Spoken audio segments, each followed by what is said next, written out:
말씀 보겠습니다. 성경 말씀은 사사기 10장 1절과 2절입니다. 아비멜렉의 뒤를 이어서 이사갈 사람 도도의 손자 부하의 아들 돌라가 일어나서 이스라엘을 구원하니라. 그가 에브라임 산지 3일에 거주하면서 이스라엘의 사사가 된 지 23년 만에 죽음에 3일에 장사되었더라. 아멘.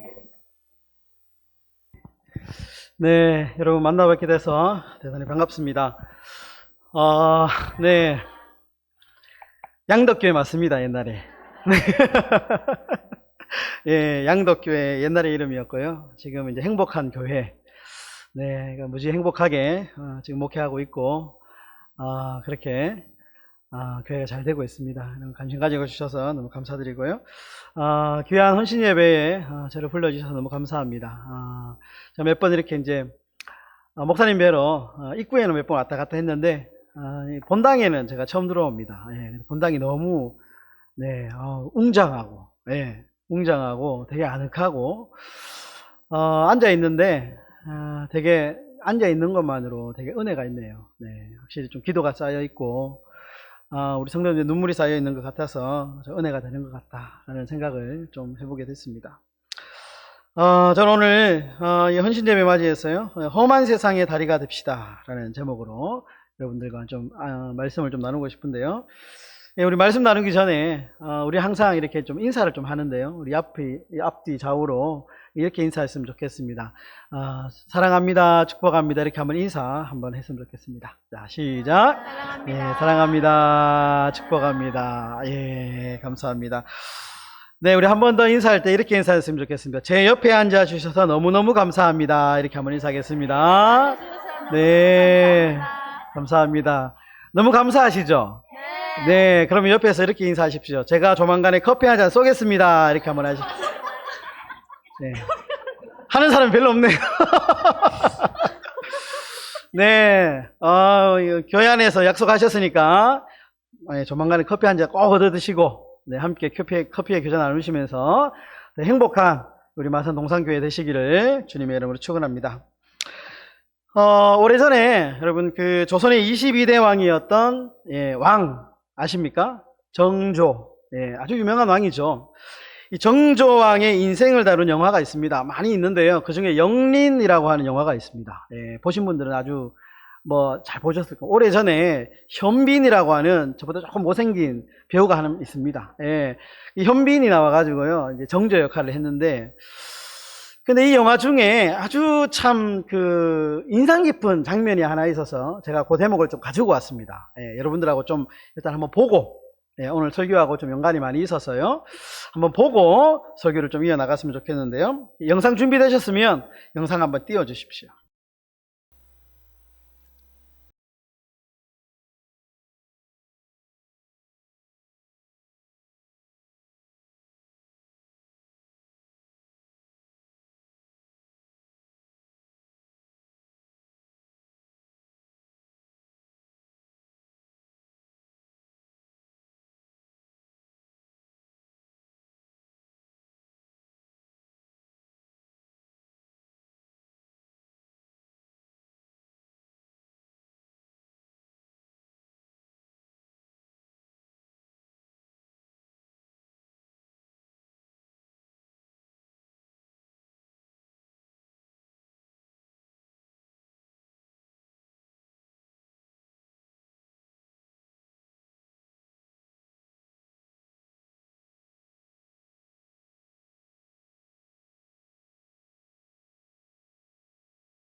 혹시 보신 분이 계실지 모르겠는데요.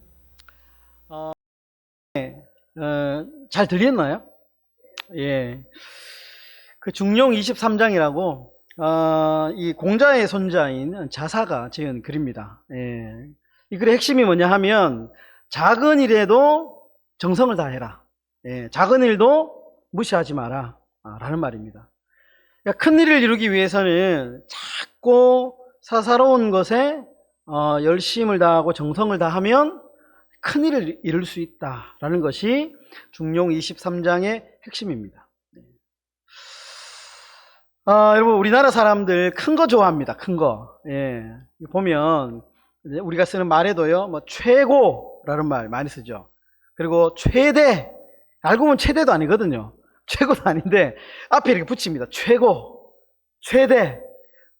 교회 이름에도 그런 거 많습니다. 교회 이름에도 보면 제일이라는 말 많이 붙이거든요. 마산, 뭐 제일교회, 창원, 제일교회. 그러니까 이제 그 바람이 있죠. 우리 교회가 좀 제일이고 싶다, 1등이고 싶다. 예, 뭔가 이렇게 좀 이렇게 드러내고 자랑하고 싶을 만한 뭔가 이런 교회가 되고 싶다라는 뜻에서 제일 뭐 이런 걸 이제 붙이는 거죠. 네. 우리나라 사람들은 보면 큰 거 좋아합니다. 큰 거, 크고 화려하고 뭐 이런 거 좋아하는데요. 그런데 여러분, 크고 위대한 일도 알고 보면 작은 것에서 시작하잖아요. 작은 것에서. 예. 예전에 그 복음성가 중에 작은 불꽃 하나가, 여러분 기억하십니까? 작은 불꽃 하나가 큰 불을 일으킨다. 예. 여러분, 산에 산불 나는데 그 불씨의 원인을 찾아가다 보면은 결국에는 담배꽁초 하나, 예, 작은 불씨 하나, 이 작은 것 때문에 온 산을 태우지 않습니까? 그러니까 작은 게 중요합니다. 작은 게. 제가 사람이 좀 작아서 그런지 모르겠는데 작은 게 참 좋더라고요. 예. 작지만 그 작은 것에 정성을 다하면 네, 함부로 되지 않는 것. 예. 너무 중요하다라는 것입니다. 한 사람의 작은 기도, 예, 너무 중요하죠. 한 사람의 작은 기도가 모여가지고요, 기도에 불이 붙습니다. 예. 한 사람의 작은 헌신, 충성, 예, 모이면, 예, 교회를 건강하게 만들고 하나님의 나라를 이루죠. 여러분, 우리가 드리는 작은 헌금, 예, 헌금, 얼마 되지 않는 작은 헌금이 모이면 어떻게 됩니까? 아주 위대한 선교의 역사를 쓰지 않습니까? 예. 그러니까 작은 것들이 모이면 나라도 바꿀 수 있고요, 예, 정말 생명도 살릴 수 있고요, 위대한 일을 할 수 있는 것이 이 작은 것이다, 작은 것이다 라는 겁니다. 여러분, 그래서 하나님 나라의 역사는 자세히 보면요, 작은 자들이 이룬 역사들입니다. 예, 작은 것이 모여서 눈덩이처럼 크게 부풀려져 가지고 하나님의 위대한 역사를, 예, 오늘도 지금도 써내려가고 있는 것이죠. 여러분, 사사기에는 총 12명의 사사가 등장합니다. 예, 12명의 사사가 등장하는데 6명의 대사사가 등장하고요, 그리고 또 6명의 소사사가 등장합니다. 근데 대사사와 소사사를 나누는 그 기준이 있는데요, 이 기준이 뭐냐 하면 별거 없습니다. 성경에 분량이 많으면 대사사 이렇게 이야기하고요, 분량이 적으면 소사사 이렇게 얘기합니다. 예. 뭐 이 사람이 뭐 재산이 많아가지고 대사사 이런 게 아니고요, 큰 일을 많이 해가지고 대사사 이게 아닙니다. 예. 오히려 대사사보다 소사사들이 훨씬 더 훌륭한 사람이 훨씬 더 많습니다, 보면. 근데 소사사들은 이렇게 보면 최저 한 줄, 최고 해봤자 한 석 줄, 넉 줄, 이렇게밖에 안 됩니다. 근데 대사사 같은 경우에는 몇 장씩 넘어가거든요. 그러니까 성경을 보실 때 사사기에서는 뭐 다 아시겠지만 대사사는 분량이 많구나, 소사사는 분량이 적구나, 이렇게 이제 이해하시면 됩니다. 근데 오늘 우리가 살펴본 이 돌라라는, 이름도 좀 특이하죠. 돌라라는 사사가 나오는데요, 돌라는 소사사입니다. 예, 작은 사사. 왜냐하면 구절이 2구절밖에 안 나옵니다. 예, 2구절밖에 안 나옵니다. 그런데 여러분이 소사사 돌라를 가만히 보면요, 구절은 2구절밖에 안 되는데 이 사람이, 예, 좀 심상치 않은 사람입니다. 예. 그냥 언뜻 쓱 지나가면 이 사람이 무슨 일을 했는지, 어떤 사람인지 잘 모르는데요, 찬찬히 오늘 본문을 좀 곱씹고 이렇게 좀 살펴보면 이 사람이 우리가 그냥 소사사다 하고 그냥 지나칠 사람이 아닌 거예요. 예. 굉장히 좀 대단한 일을 한 사람인데요, 여러분 오늘 10장 1절 한번 보시겠습니까? 10장 1절에 보시면 이제 이렇게 나오죠. 한번 우리 다시 한번 읽어보겠습니다. 시작. 아비멜렉의 뒤를 이어서 이사갈 사람 도도의 손자 부하의 아들 돌라가 일어나서 이스라엘을 구원하니라. 그가 에브라임 산지 3일에 거주하면서. 예. 여러분, 자, 먼저 돌라의 할아버지가 이름이 뭔가요? 도도죠. 도도의 손자니까, 그죠? 돌라의 할아버지는 도도라는 사람입니다. 도도. 예. 그럼 돌라의 아버지 이름은 어떻게 나오나요? 부하. 예, 부하라는 사람이죠. 그리고 이 지금 돌라가 어느 지파 사람일까요? 예, 틀려도 괜찮습니다. 이사갈. 예, 보시면 이사갈 사람이다 이렇게 나오잖아요. 자, 여기까지 보시면 아무런 문제가 없습니다. 그런데 후반절을 한번 보시겠습니다. 후반절에 보시면 이렇게 얘기하죠. 그가 에브라임 산지 3일에 거주하면서 이렇게 나오잖아요. 예. 여러분 혹시 요 구절에서 좀 이상한 점 혹시 발견하셨나요? 예. 자, 1번 지도 한번 제가 준비했는데 지도 한번 띄워주십시오. 지도. 잘 보이십니까? 제가 화살표 2개 이렇게 해놨잖아요. 지도가 뭐냐 하면 이스라엘 12지파를 이렇게 이제 배분한 지도인데요. 자, 지금 돌라가 어느 지파 사람이냐 하면 이사갈 지파 사람입니다. 그러니까 화살표 위에, 그죠? 그러니까 사해 밑에, 갈릴리 호수인가요? 그 밑에 바로 이사갈이 있죠. 이사갈 지파가 있죠. 이사갈 지파 사람인데, 그런데 돌라가 지금 어디에 살고 있다고 되어 있냐면 에브라임 산지 3일에 살고 있다 이렇게 되어 있잖아요. 에브라임이 어디냐 하면 이사갈은 위에 있고요. 에브라임은 밑에 있습니다. 예. 그러니까 이사갈 사람인데 지금 돌라가 어디에 살고 있냐 하면 에브라임에 살고 있다. 에브라임 지파에. 여기 지금 이상한 점입니다. 이상한 점. 예. 이게 왜 이상하냐 하면 요즘에야 이제 이사 한번 하려고 하면 포장이사 잘 되어 있잖아요. 예, 돈만 주면 포장 다 해줍니다. 제가 이사 올 때 있잖아요. 보니까 그 포장이사 시켰는데 집에 있는 쓰레기까지 다 갖다 주더라고요. 쓰레기 봉투 이게 버리려고 모아놓은 것까지 싹 다 걷어가지고 여기까지 왔더라고요. 진짜 뭐 요즘에는 얼마나 좋은지요. 예.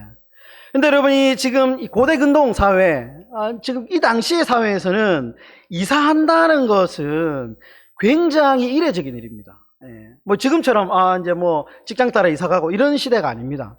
이사를 한다는 것은 뭔가 굉장한 사건이 있었다라는 겁니다. 그 집안에. 예를 들면 그런 거죠.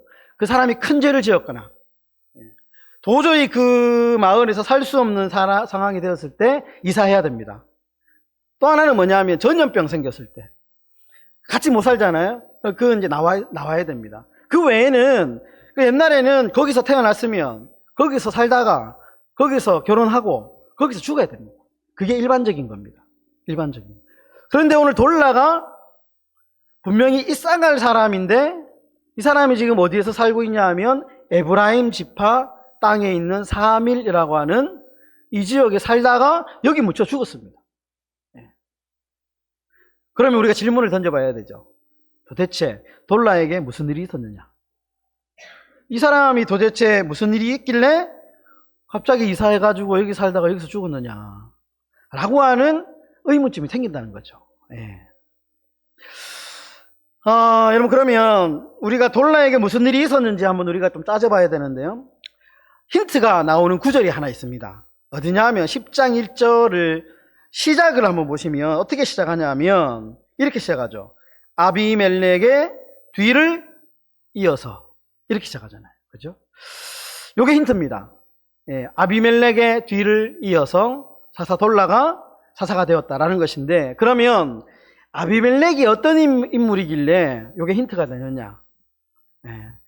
예, 우리가 지금 이제 보고 있는 사사기 앞장 8장 9장에 보시면 아비멜렉이라고 하는 사람이 나오는데요. 여러분, 기드온 잘 아시잖아요. 기드온이 우리 굉장히 유명한 좀 사람이잖아요. 어릴 때부터 이제 교회 좀 다녀본 사람은 기드온 모르면 간첩이잖아요. 기드온 다 압니다. 근데 기드온이 보시면요, 그 부인이 많았습니다. 부인이 많았고요. 이 부인들에서 난 자녀가 몇 명이었냐면 70명이었습니다. 그 중에 한 자녀의 이름이 누구냐면 아비멜렉입니다. 아비멜렉. 예. 그러니까 아비멜렉이 첩의 아들인데요. 이 아비멜렉이 고향이 어디냐 하면 세겜이라는 땅입니다. 여러분, 사사기 8장 30절 31절 한 장만 앞으로 한번 좀 넘겨보시고요. 우리 한번 찾아서 한번 읽어보도록 하겠습니다. 사사기 8장 30절 31절.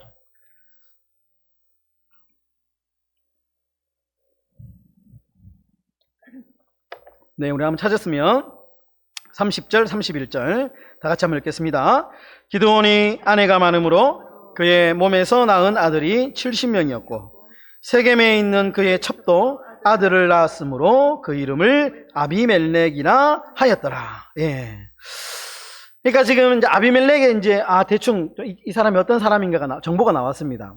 그러니까 기드온의 아들인데 첩의 아들 70명 중에 한 사람이다 나왔는데요. 근데 이 아비멜렉이 정말 천지를 흔드는 쿠데타를 일으키는데 어떤 일을 일으키느냐. 사사기 9장 4절과 5절에 이 사람이 정말 해서는 안 될 짓을 하고 있는데요. 한번 찾아서 한번 읽어볼까요? 사사기 9장 4절 5절 다 찾았으면 우리 다 함께 읽겠습니다. 시작. 바알브리 신전에서 은 70개를 내어 그에게 주매 아비멜렉이 그것으로 방탕하고 경박한 사람들을 사서 자기를 따르게 하고 오브라에 있는 그의 아버지의 집에서 가서 여룻바알의 아들 곧 자기 형제 70명을 한 바위 위에서 죽였으되 다만 여룻바알의 막내 아들 요담은 스스로 숨었으므로 남으니라. 이 아비멜렉이 어떤 짓을 했냐 하면 형제 70명을 아주 잔인하게 죽입니다. 왜냐하면 자신이 왕이 되고 싶어가지고 왕이 되고 싶어가지고 자신과 평소에 어울리던 불량배들 몇 명 모아가지고요 돈으로 삽니다. 그래가지고 이제 쿠데타, 요즘에 말로 하면 쿠데타를 일으키는데 형제 70명을 한 장소에 몰아가지고요 잔인하게 싹 숙청을 해버립니다. 그리고 왕이 됩니다.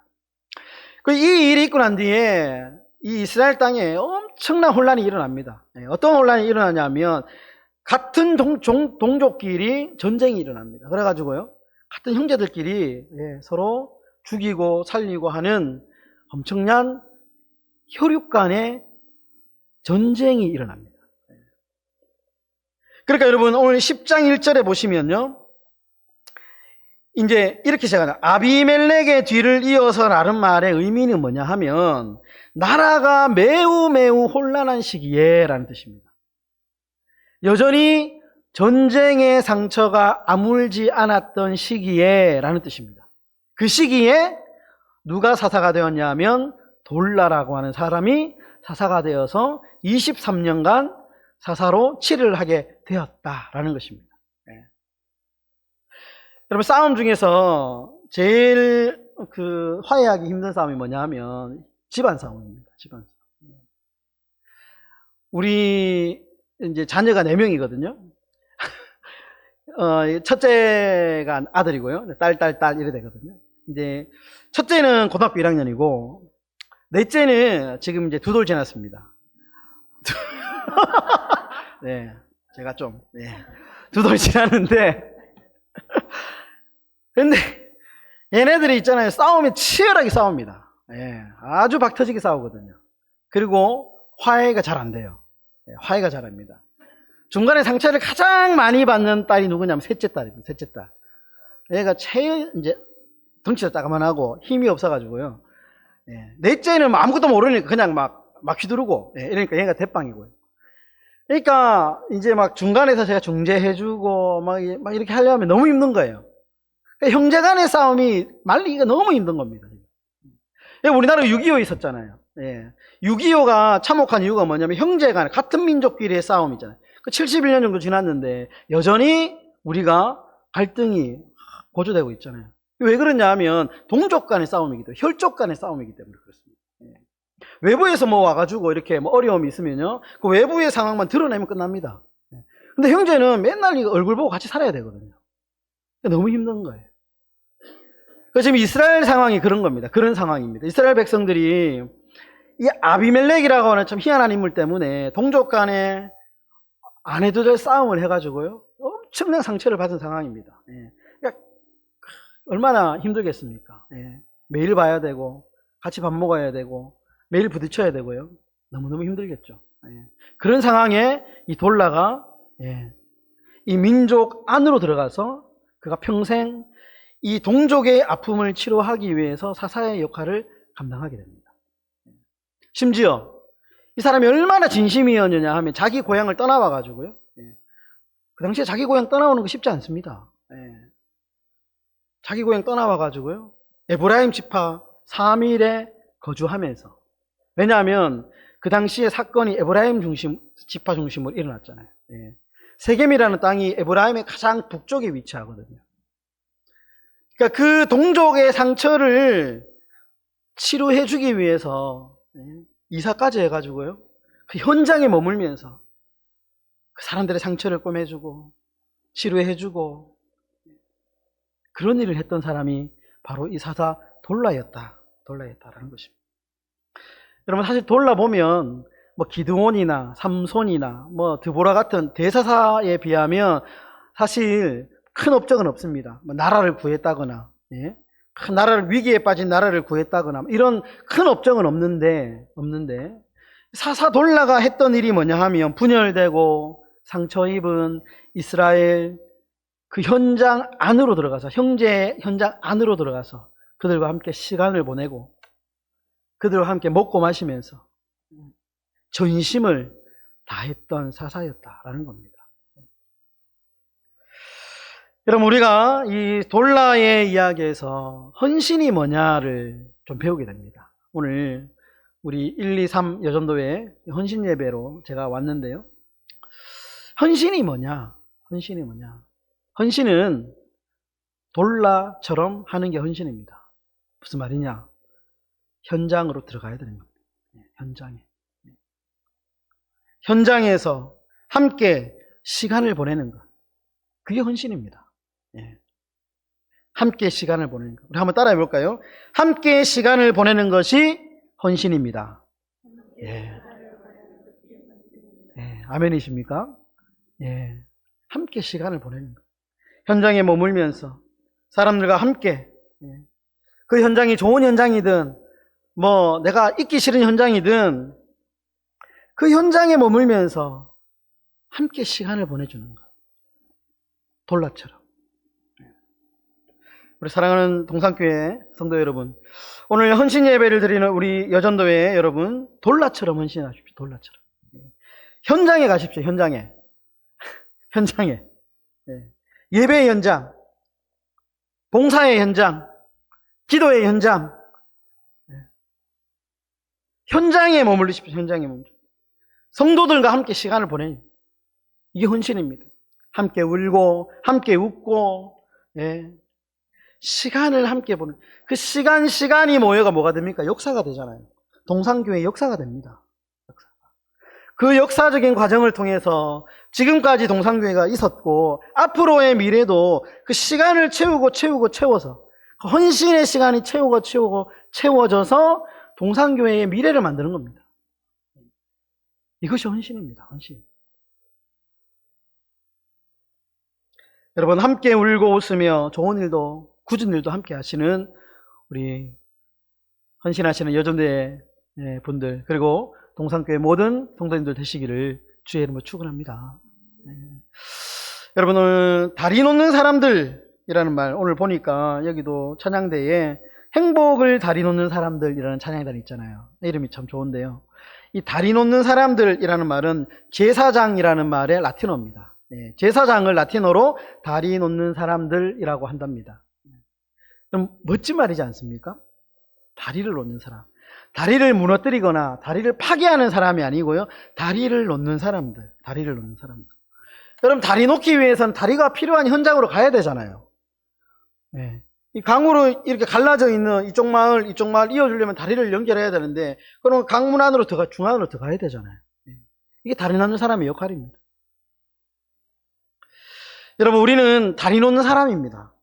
하나님을 믿는 믿음의 백성은 어떤 사람이 다리를 놓는 사람들, 신앙의 문제로 어려움을 겪고 있는 사람들, 그 사람이 있다면 그 사람과 끊어진 하나님과의 중간에서, 우리 예수님이 하셨듯이 여러분들 그 중간에서 다리를 놓아주셔야죠. 위로해주고, 위로가 필요한 사람들에게 위로해 주시고요. 네. 다독여 주시고요. 때로는 커피 한 잔 쏘시면서, 하나님에 대해서 오해하고 있는 분들, 신앙에 시험 든 분들이 있다면 여러분들 들어가셔서 다리를 놓아주셔야죠. 사람하고 문제가 생겼으면 그 중간에서 여러분 다리가 놓는 사람이 되십시오. 현장에서. 오해가 생겼으면 중간에서 바나바처럼 화해할 수 있도록 중재해 주시고요. 이것이 다리 놓는 사람들, 헌신자의 모습입니다. 제가 좋아하는 올드 팝송 중에 이런 팝송이 있습니다. 험한 세상의 다리가 돼요. 저는 처음에 이 노래를 듣고 이게 복음송인가 싶었어요. 가사가 너무 좋더라고요. 가사가 이렇습니다. 당신이 지치고 작게만 느껴질 때, 당신의 눈에 눈물이 고일 때, 제가 그 눈물을 닦아줄게요. 저는 당신 편입니다. 힘든 시간이 다가오고 친구를 찾을 수 없을 때, 험한 물살 위에 놓인 다리처럼 제가 다리가 되어 드리겠습니다. 당신이 무일푼이 되어 길거리에 내팽개칠 때도, 견디기 힘든 밤이 오더라도 제가 당신을 위로해 줄게요. 제가 당신 편이 되겠습니다. 어둠이 몰려오고 사방에 고통이 가득할 때, 험한 물살 위에 놓인 다리처럼 제가 다리가 되어 드리겠습니다. 성경 아닙니까? 여러분, 헌신은 이런 것, 다리가 되는 것. 현장에 들어가서 함께 시간을 보내면서, 이것이 진정한 헌신자의 모습이다라는 것입니다.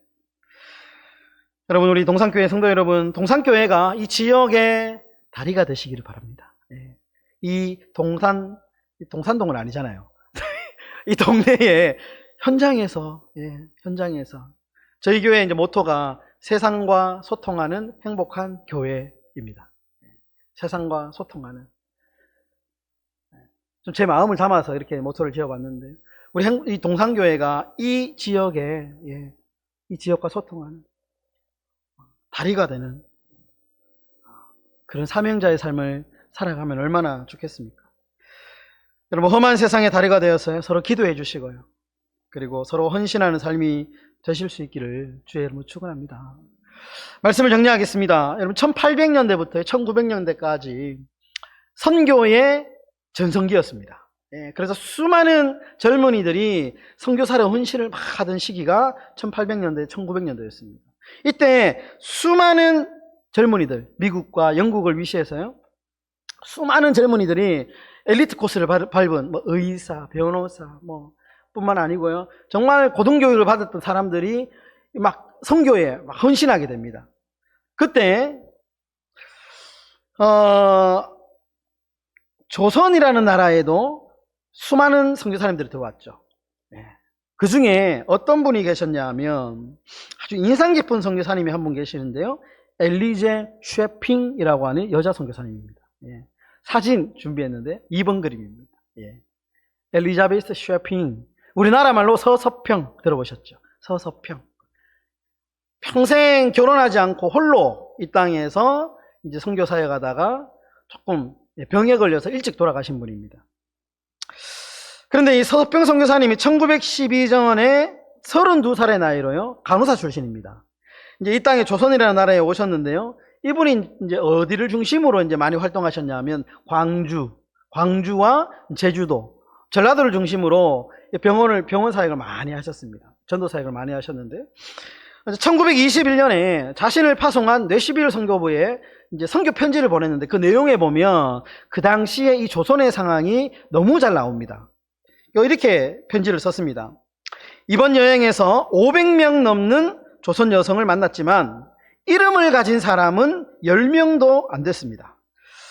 조선 여성들은 돼지 할머니, 개똥엄마, 큰년, 작은년 등으로 불립니다. 예, 개똥엄마 여기 계십니까? 남편에게 노예처럼 복종하고 집안일을 도맡아 하면서도 아들을 못 낳는다고 소박맞고 남편의 외도로 쫓겨나고 가난하다는 이유로 팔려다닙니다. 이들에게 이름을 지어주고 한글을 깨우쳐주는 것이 가장 큰 기쁨 중 하나입니다. 예. 선교 편지에 서서평 선교사님이 선교부에 편지를 쓰면서 그 당시에 조선이라는 나라가 얼마나 참혹한 현실이었는가를 보여주고 있습니다. 이 서서평 선교사님이요, 열심히 선교하시다가 1934년에 6월에 영양실조로 돌아가십니다. 돌아가시는데 얼마나 이 선교사님이 큰 존경을 받았던지 그 당시에 유일하게 선교사님으로서는 시민사회장으로 치러지게 됩니다. 10일 동안. 예. 시민사회장으로 장례가 치러지는데요. 장례식장에 눈물바다죠. 눈물바다입니다. 눈물바다인데 사람들이 뒤에 막 따라오면서 이렇게 외쳤다고 합니다. 어머니라고 외쳤다고 합니다. 어머니. 그 당시에 이 정말 외로운 이 조선인들의 어머니가 되어주셨다는 거예요. 어머니 하면서 울었다. 여러분, 조선의 작은 예수 서서평이라는 책이 있는데요. 이 책에 보면 이런 대목이 있습니다. 1934년 6월 서서평 선교사는 광주에서 만성 풍토병과 과로와 영양실조로 숨졌습니다. 그녀가 남긴 것은 담요 1장, 동전 7전, 강냉이 가루 2호뿐이었습니다. 한 장 남았던 담요는 이미 반으로 찢어서 다리 밑 거지들과 나눴습니다. 시신도 유언에 따라서 의학 연구용으로 기증됐습니다. 찢어지게 가난한 나라 조선에서 22년간 보리밥에 된장국을 먹고 고무신을 신고 다니면서 조선인의 친구가 아니고 그저 조선인으로 살았던 사람, 가난하고 병든 이웃, 나환자들을 죽기까지 섬겼던 그 사람을 우리는 너무 쉽게 잊고 살아왔습니다. 조선인처럼 살은 게 아니고 조선인으로 살았다. 돌라 생각나지 않습니까? 돌라가 이사갈 사람인데요, 에브라임 지파로 내려와가지고요, 이 에브라임 지파인으로 살았습니다. 여러분, 서서평 선교사 돌라처럼 헌신했습니다. 조선이라는 참혹한 삶의 현장에서 시간을 함께 보내고 이 사람들하고 같이 된장국 먹고 대신 보리밥 같이 먹어주고, 같이 시간을 보내면서 그들의 아픔과 그들의 슬픔과 그들의 외로움을 함께 현장에서 느끼고 이해해주면서 그렇게 시간을 보냈습니다. 여러분, 이것이 헌신이지 않겠습니까? 헌신. 여러분, 우리 예수님이 그런 삶을 사셨죠. 우리 예수님 이 땅에 인간의 몸을 입고 인간으로 오셨습니다. 그리고 인간으로 사셨습니다. 인간 비슷하게 산 게 아니고요, 인간처럼 산 게 아닙니다. 인간으로 사셨습니다. 100% 인간으로. 그리고 소외된 사람, 놀기 싫은 사람, 왕따가 당하는 사람, 이런 사람들과 같이 어울려가지고 그들의 위로자가 되고 친구가 되어주고 그들에게 밥 사주고 커피 사주고 친구가 돼요. 현장에서 그 현장에서 시간을 함께 보내셨던 분이 누구냐? 우리 예수님입니다. 이것이 여러분 헌신입니다. 헌신. 삶의 현장에서 함께 웃고 함께 울고 함께 먹고 함께 마시면서 친히 헌신의 본을 보이셨습니다. 그러면서 예수님 이런 말씀하셨습니다. 요한복음 12장 24절에 내가 진실로 진실로 너희에게 이르노니 한 알의 밀이 땅에 떨어져 죽지 아니하면 한 알 그대로 있고 죽으면 많은 열매를 맺는다. 하늘의 땅이 떨어져서 열매를 맺는 것 쉬운 일 아닙니다. 시간이 필요합니다. 이게 뭐 심었다고 금방 납니까? 오랜 시간 이 씨앗이 땅과 하나가 되어 열매가 되잖아요. 그럼 헌신은 그런 거 아닙니까? 그 현장에서 오랫동안 공을 들이고 시간을 들이고 때로는 내 주머니 좀 털어가지고 이렇게 하다가 보면 이 씨앗이 열매를 맺잖아요. 언젠지 모르지만 하늘의 밀알이 땅에 떨어지면 썩어서 열매를 맺는, 이게 헌신입니다. 여러분, 교회는 희생과 헌신이라는 자양분을 먹고 삽니다. 교회 안에 헌신하는 사람, 돌라처럼, 서서평 선교사님처럼, 예수님처럼 교회 안에 이런 헌신자들이 많으면 많을수록요, 그 교회는 부흥할 수밖에 없습니다. 그 교회는 사람이 몰려올 수밖에 없고요, 그 교회는 좋은 소문이 날 수밖에 없습니다. 왜냐하면 헌신자들이 많기 때문에, 자신의 시간을 드리는 사람이 많기 때문에. 여러분, 우리 사사돌라처럼, 우리 예수님처럼, 우리 서서평 선교사님처럼, 여러분, 상처의 현장에서 끝까지 좋은 일이든 굳은 일이든 어떤 일이든지 우리 동산교회 이 울타리 안에서 시간을 함께 보내십시오. 함께 보내시면서, 함께 웃으면서, 함께 울면서, 함께 위로하면서, 하늘의 소망, 천국의 소망을 함께 공유하면서 이렇게 헌신하며 살아가시는 저와 오늘 헌신 예배드리는 1, 2, 3년 전도회, 그리고 동산교회 모든 성도님들 다 되시기를 주님의 이름으로 축원합니다. 한번 기도하겠습니다. 거룩하신 아버지 하나님, 우리가 돌라처럼 헌신하기를 원합니다. 주님, 우리가 서서평 선교사님처럼 헌신하기를 원합니다. 주님, 우리는 예수님처럼 헌신하기를 원합니다. 현장에서 끝까지 시간을 함께 보내면서 함께 울고 함께 웃으며 함께 시간을 보내며 살면서 헌신자의 삶을 살아갈 수 있는 우리 동산교회 모든 성도들, 그리고 오늘 헌신을 다짐하는 1, 2, 3 여전도의 삶이 다 될 수 있도록 하나님 축복하여 주시옵소서. 예수님의 이름으로 기도드립니다. 아멘.